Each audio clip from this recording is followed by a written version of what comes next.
2 жыл бұрын мен Танзанияда өзімнің құрылғыммен атым шықты. Мен өзімнің жобамды мақтан тұтамын. Бұл қарапайым құрылғы менің өмірімді өзгертті. Бұл уақытқа дейін мен өз ауылым Малауиден алысқа кеткен емеспін. Өмірімде ешқашан компьютер қолданған емеспін. Интернетті де көрген емеспін. Сол күні сахнаға шыққанда ештеңе айта алмай қалдым. Ағылшынды да ұмыттым. Жүрегім айналды.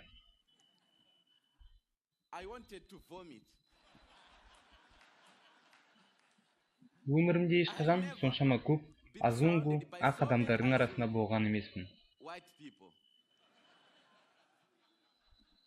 Сонда бір қызық жағдай болған, соны сіздерге айтып берейін.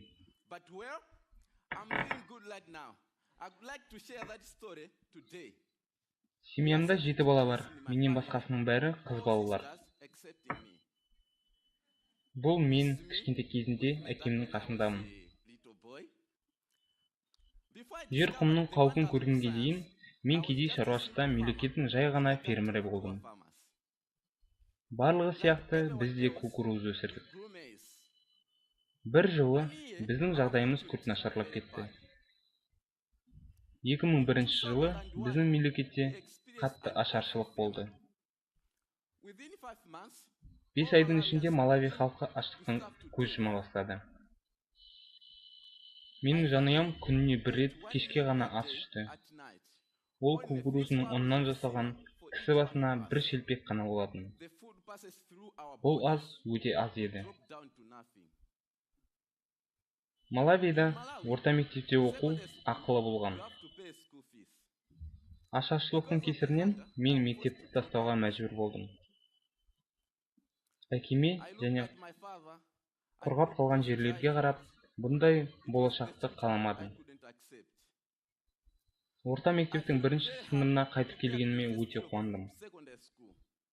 Сондықтан білім алу үшін қолымнан келгеннің бәрін істедім. Кітапханаға барып, ғылыми кітаптарды оқыдым, әсіресе физика пәнінің оқулықтарын. Ол кезде ағылшынды жақсы білмегендіктен диаграммалар мен суреттерді қарап оқыдым. Оның ішінде әсіресе бір оқулықты айта аламын.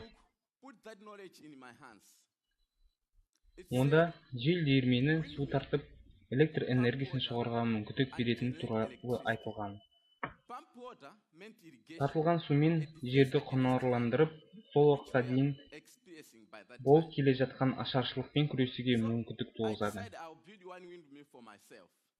Сол себепті мен өзіме біреуін саламын деп мақсат қойдым.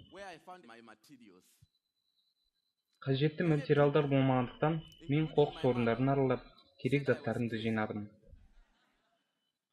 Айналадағы адамдар анам да мені Иисус деп ойлады. Мен трактордың айналшағын, пластик құбырларды, велосипед рамасын және басқа да материалдарды қолданып құрылғыларды жасадым. Басында бір ғана жарық көзі болады. Сосын 4 жарық көзі, сөндіргіш және сақтандырғыш та қондырдым. Соған қоса электр өлшеу құрылғысына дейін де болды. Келесі құрылғы су тарту үшін жасалған. Үйіме ұялы телефон зарядтауға адамдар көптеп жинала бастады.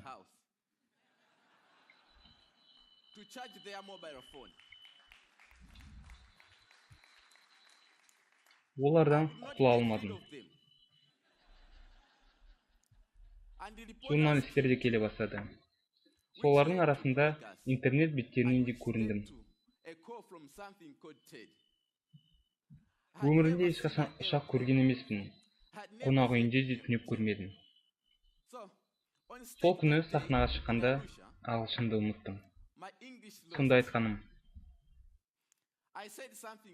мен тырыстым және менің қолымнан келді. Осы тұрғанда бүкіл осында отырған адамдар мен сияқты африкандықтарға айтарым: аңсаған армандарыңызға жете беріңдер. Ешқашан алға қойған мақсаттарынан тайынбаңдар. Мүмкін Бір күні мені интернеттен көріп, менің айтқанымды естеріңе аларсыңдар. Не болса да, өз-өзіңізге сенуден арылмаңыз. Рахмет.